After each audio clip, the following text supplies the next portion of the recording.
गर्मी का मौसम और दोपहर के 2 बजे ऐसा लगता था मानो आसमान से आग बरस रही हो। परिंदे भी पेड़ों की सघन छाया में दुबक कर बैठ गए थे।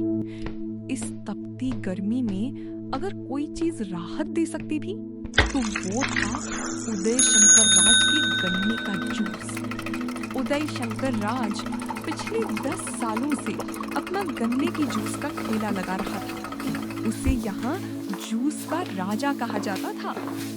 आइए आइए रामू काका, आज तो सूरज देव कुछ ज्यादा ही नाराज लग रहे हैं। इस उम्र में इतनी धूप में निकलना ठीक नहीं, जल्दी से बैठिए इस छांव में।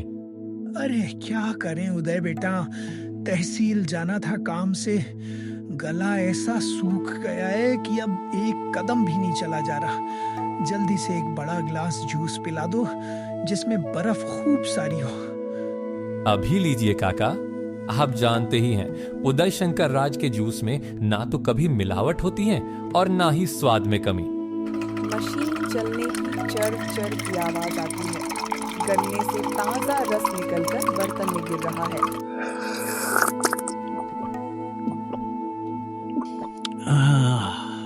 कलेजे को ठंडक पड़ गई। वाकई उदय शंकर बेटा, तेरे हाथ में जो जादू है वो इस पूरे इलाके में किसी के पास नहीं। सही कह रहे हैं काका, शहर में भी पिया है मैंने, पर जो मिठास उदय भाई के यहाँ है वो कहीं नहीं। लोग कहते हैं उदय शंकर भाई गन्ने खुद चुनकर लाते हैं। मेहनत तो पूरी करता हूँ भाई साहब, पर क्या करें, अब महंगाई बहुत बढ़ गई है। गन्ने के दाम आसमान छू रहे हैं, पर मैं आप लोगों से अब भी वही पुराना रेट ले रहा हूँ। बस आप लोगों का प्यार बना रहे। धीरे धीरे लोग जूस पीकर चले जाते हैं। दोपहर ढलती है और उदय अपना ठेला समेटना शुरू करता है। वो अपने गल्ले को खोलता है और नोटों को गिनता है। 100, 200, कुल मिलाकर आज 500 की बचत। दिन भर धूप में जलने की कीमत बस इतनी। इतने में तो अमित की स्कूल की फीस भी बड़ी मुश्किल से भरी जाएगी। आखिर कब तक मैं इस छोटे से ठेले पर अपनी जिंदगी घिसता रहूंगा। शाम का समय। उदय अपने घर के आंगन में बैठा है। उसकी पत्नी बिंदु चूल्हे पर खाना बना रही है। अमित पास ही एक मेज पर बैठकर पढ़ाई कर रहा है। आज बड़ी चुपचाप हो, थकावट ज्यादा हो गई है क्या? थकावट शरीर की नहीं बिंदु, दिमाग की है। आज पूरे दिन में जो कमाया उससे तो घर का राशन भी मुश्किल से आएगा। अरे कैसी बातें कर रहे हो? हमारे पास अपना सिर छिपाने की छत है, 3 वक्त की रोटी है, और क्या चाहिए? भगवान ने जितना दिया है उसमें खुश रहना चाहिए। मैं चाहता हूँ कि अमित शहर के बड़े स्कूल में जाए, साहब बने। क्या तुम चाहती हो कि वो भी कल मेरी तरह सड़क पर खड़ा होकर गन्ने का जूस बेचे? मैं ऐसा नहीं कह रही, पर मेहनत का फल मीठा होता है। हम थोड़ा थोड़ा जोड़ लेंगे। तुम नहीं समझोगी। मुझे जूस में कुछ ऐसा करना होगा कि गन्ने कम लगें और मिठास भी बनी रहे, बल्कि बढ़ जाए। देखो जी, रास्ता वही चुनना जो सीधा हो। गलत रास्ते पर चलकर मिली कामयाबी ज्यादा दिन नहीं टिकती। उदय की बातों से ऐसा लग रहा था जैसे वो खुद को किसी बड़े फैसले के लिए तैयार कर रहा हो। और तभी उसके दिमाग में एक ऐसा ख्याल आया जो उसकी ईमानदारी की नींव हिलाने वाला था।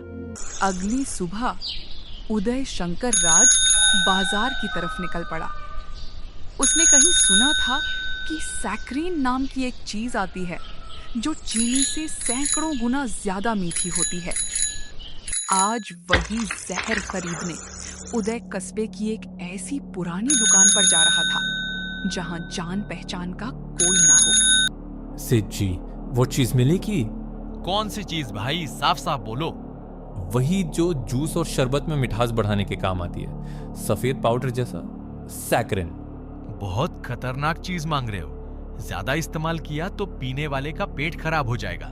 पकड़े गए तो दुकान बंद हो जाएगी तुम्हारी। आप चिंता मत कीजिए सेठ जी, मुझे पता है कितना डालना है। बस आप दे दीजिए, किसी को पता नहीं चलेगा। दुकानदार पैसे अंदर रखता है और एक कोने से पैकेट निकालकर उदय शंकर राज को दे देता है। वो उसे झपटकर अपनी कमीज के अंदर छिपा लेता है और तेजी से वहां से निकल जाता है।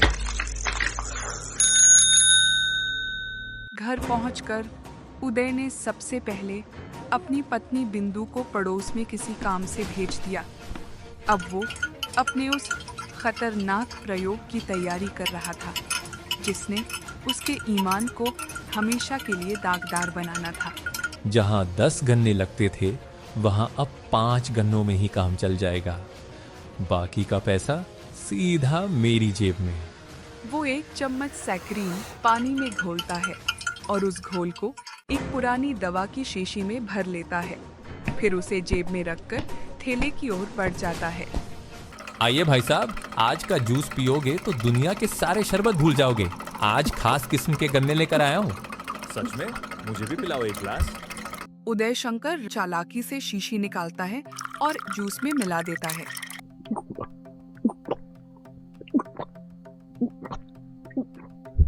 वाह उदय शंकर राज भाई, वाकई तुम्हारी मिठास तो सीधे दिल में उतर गई। कल से मैं अपने घर वालों को भी यहीं लेकर आऊंगा। अरे बाप रे उदय भाई, ये क्या पिला दिया? इतनी मिठास, ऐसा लग रहा है जैसे गन्ने के खेत में ही डुबकी लगा ली हो। बस आप लोगों की दुआ है। मैं तो कहता हूँ कि मेरा जूस पीने के बाद आपको गर्मी लगेगी ही नहीं। ये तो कुदरत का तोहफा है। शाम का समय उदय घर लौटता है। आज उसका गल्ला नोटों से भरा हुआ है। अरे इतने सारे पैसे, आज कोई लॉटरी निकली है क्या? लॉटरी ही समझो बिंदु। मैंने कहा था ना कि दिमाग लगाऊंगा तो सब ठीक हो जाएगा। आज की कमाई पिछले 3 दिनों से भी ज्यादा है। कमाई तो ठीक है, पर अचानक इतना बदलाव कैसे? आपने कुछ गलत तो नहीं किया ना? तुम बस खुश रहो, ज्यादा सवाल मत पूछा करो। उदय शंकर राज उस रात चैन की नींद सोया, पर उसे नहीं पता था कि ये उसकी बर्बादी की पहली सीढ़ी थी। उसका झूठ फल फूल रहा था, लेकिन सच धीरे धीरे उसकी तरफ बढ़ रहा था।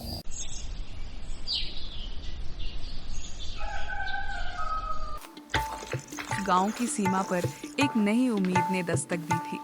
बिरजू, उसने तय किया था कि वो शहर जाकर मजदूरी करने के बजाय अपने ही उगाए हुए गन्नों का शुद्ध रस लोगों तक पहुंचाएगा। अरे यह नया ठेला, भाई तुम्हारा नाम क्या है? राम राम भैया, मेरा नाम बिरजू है। आज से ही यहाँ काम शुरू किया है। ये गन्ने मेरे अपने खेत के हैं, बिना किसी खाद केमिकल के उगाए हुए। एक बार पीकर देखिए, आपको बचपन वाले गन्नों का स्वाद याद आ जाएगा। और तुम्हें पता है ना, इस गांव में उदय शंकर राज का सिक्का चलता है। उसका जूस इतना मीठा होता है जैसे शहद की बोतल हो। तुम उसका मुकाबला कैसे करोगे? चाचा, मुकाबला करने नहीं आया हूँ, बस अपनी मेहनत बेचने आया हूँ। मिठास तो गन्ने की अपनी होती है। आप एक बार आजमा कर तो देखिए। साफ तो बहुत है बिरजू, पर यार वो बात नहीं है। उदय भाई के जूस में जो एक अलग ही नशा और मिठास होती है, वो इसमें नहीं लग रही। लोगों को आजकल चटक स्वाद की आदत हो गई है। मेहनत करते रहो, पर मुश्किल है कि कोई उदय शंकर राज को छोड़कर यहाँ आए। लोग वहां से धीरे धीरे खिसक लेते हैं और सीधे उदय शंकर राज के ठेले की ओर बढ़ जाते हैं। बिरजू खाली खड़ा उन्हें देखता रह जाता है।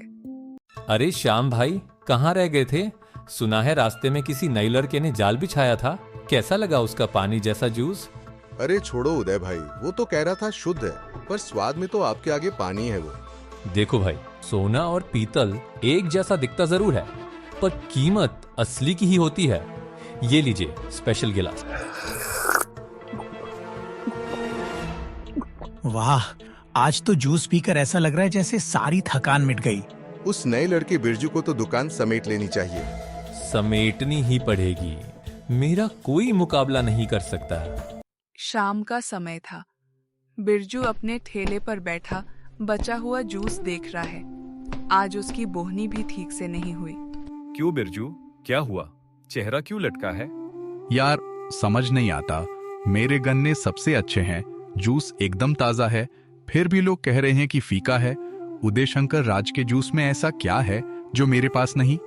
लोग कहते हैं उसके पास कोई जड़ी बूटी है, पर मुझे कुछ और ही शक है।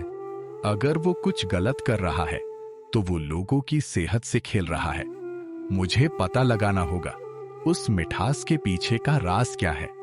बिरजू हार मानने वालों में से नहीं था। हाँ भाई, अगला नंबर किसका है? जल्दी जल्दी बोलो, गन्ने कम पड़ रहे हैं आज तो। लगता है पूरा गांव आज मेरे ही ठेले पे उमड़ पड़ा है। बिरजू धीरे धीरे भीड़ का हिस्सा बनता है और उदय के ठेले के पास पहुंच जाता है। उदय शंकर राज पसीने में लथपथ है, लेकिन उसके चेहरे पर कमाई की चमक साफ दिख रही है। भाई साहब, एक गिलास हमारे लिए भी लगा दो। बहुत सुना है आपके जूस के बारे में। अभी लो भाई, यहाँ जो एक बार पीता है वो बार बार आता है। उदय मशीन में गन्ना डालता है और उसी वक्त बिरजू की नजरें उसके हाथों पर टिक जाती हैं। मिल गया सुराग, वही छोटी शीशी, यही है इस मिलावट की जड़। गन्ना चाहे कैसा भी हो, ये एक बूंद सब कुछ बदल देती है। उदय शंकर राज ग्लास आगे बढ़ाता है। बिरजू एक छोटा सा घूंट लेता है। मिठास इतनी तेज थी कि उसकी जबान पर झंझनाहट दौड़ जाती है। भाई साहब, जूस तो वाकई बहुत मीठा है, पर ये मिठास कुछ अलग सी लग रही है। क्या डाला है इसमें? क्या मतलब क्या डाला है? गन्ना डाला है, और क्या डालूंगा? पहली बार पी रहे हो क्या? मेरा दिमाग मत चलाओ, जूस पियो और आनंद लो। नहीं भाई साहब, दिमाग तो अब चलना शुरू हुआ है। पैसे तो आपने खूब बना लिए, पर याद रखिएगा, झूठ की उम्र गन्ने के छिलके जैसी होती है, बहुत जल्दी उतर जाती है। उदय शंकर राज उसे जाते हुए देखता रह जाता है। उसके दिल में एक अनजान सा डर बैठ जाता है। क्या हुआ बिरजू, आज भी चेहरा उतरा हुआ है? मैंने अपनी आंखों से देखा है, उदय शंकर राज जूस में मिलावट कर रहा है। वो कोई केमिकल या सैकरीन का घोल इस्तेमाल कर रहा है। जो लोग उसे भगवान मान रहे हैं, वो दरअसल उन्हें जहर पिला रहा है। क्या? पर तुम ये साबित कैसे करोगे? गांव वाले तो उसकी बातों के जादू में फंसे हैं, तुम्हारी बात सुनेंगे ही नहीं, उल्टा तुम पर ही इल्जाम लगा देंगे। मुझे पता है, इसीलिए मुझे उसका पर्दाफाश सबके सामने करना होगा। कल जब सबसे ज्यादा भीड़ होगी, तभी मैं वार करूंगा। कल या तो सच जीतेगा या फिर झूठ एक बार फिर बाजी मार जाएगा।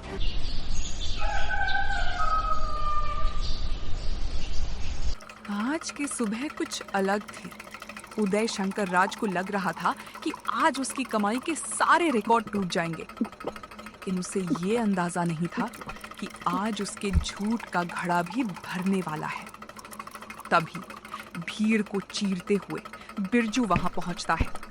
उसके हाथ खाली थे, लेकिन आंखों में सच्चाई की आग जल रही थी। अरे देखो भाइयों, आज शुद्धता की देवता यहाँ पधारे हैं। क्यों बिरजू भाई, क्या हुआ? आज तुम्हारे ठेले पर ग्राहक नहीं आए जो यहाँ चले आए? जैसे ही पता चलता है कि ये वही नया जूस वाला बिरजू है, उदय शंकर राज के हाथ एक पल के लिए ठिठक जाते हैं, लेकिन वो तुरंत खुद को संभाल लेता है।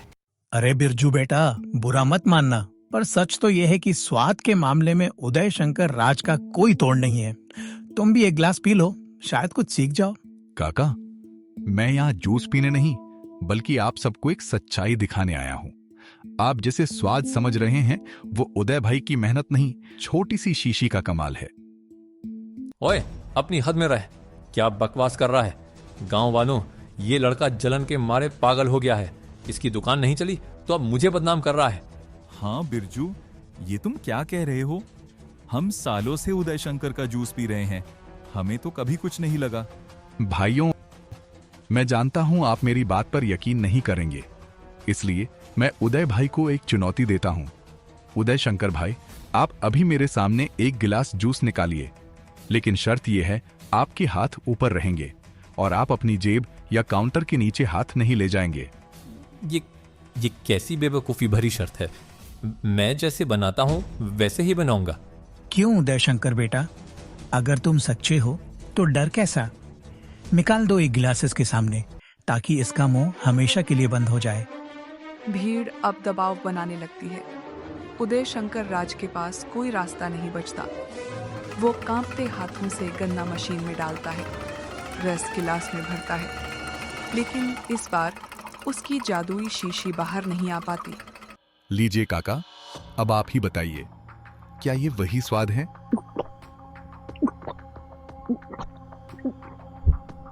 अरे ये क्या? ये तो बहुत फीका है, इसमें तो वो मिठास ही नहीं है। उदय शंकर, ये क्या मजाक है? वो दरअसल गन्ना खराब निकल गया होगा, मैं दूसरा निकालता हूँ। गन्ना खराब नहीं है उदय शंकर भाई, आपकी नीयत खराब है। अरे सच में, ये तो बिल्कुल साधारण है। अभी ये जो पिलाया था वो तो शहद जैसा था, फिर ये ऐसा क्यों? अचानक बिरजू छपट्टा मारता है और उदय शंकर राज के ठेले से वो सैक्रीन का पैकेट और शीशी निकाल लेता है। वो उन्हें हवा में उठाकर सबको दिखाता है। भीड़ में सन्नाटा छा जाता है। हर नजर अब गुस्से से उदय पर टिक चुकी थी। धिक्कार है तुझ पर उदय शंकर, हमने तुझे अपना समझा। मुझे माफ कर दो काका, मुझसे बहुत बड़ी गलती हो गई। लालच ने मेरी आंखें बंद कर दी थी। मैं सब ठीक कर दूंगा। अब कुछ ठीक नहीं होगा उदय शंकर भाई। भरोसा कांच की तरह होता है, एक बार टूट जाए तो फिर जुड़ता नहीं। आपने सिर्फ जूस में मिलावट नहीं की, आपने इस गांव के विश्वास में मिलावट की है। बिरजू ने साबित कर दिया, लालच का अंत हमेशा बुरा होता है। छल कपट से धन तो कमाया जा सकता है, लेकिन सम्मान और सुकून सिर्फ ईमानदारी से ही मिलता है। वहीं दूसरी ओर बिरजू की ईमानदारी ने लोगों का दिल जीत लिया था। अब उसके ठेले पर भीड़ नहीं, भरोसा लगता था। वाकई बिरजू भाई, तुम्हारे जूस में जो ताजगी है वो उस बनावटी मिठास में कभी नहीं थी। अब समझ में आया कि असली स्वाद गन्ने में नहीं, उसे उगाने और बेचने वाले की ईमानदारी में होता है। सही कहा श्याम। बिरजू बेटा, हमें माफ करना, हमने तुम्हारी सादगी को तुम्हारी कमजोरी समझ लिया। अब तो पूरी गर्मियां यहीं गुजरेंगी। चाचा, मेरा काम तो बस सेवा करना है। धरती माँ जितना देती है, अगर इंसान उतने में ही संतोष कर ले तो कभी किसी का बुरा नहीं होगा।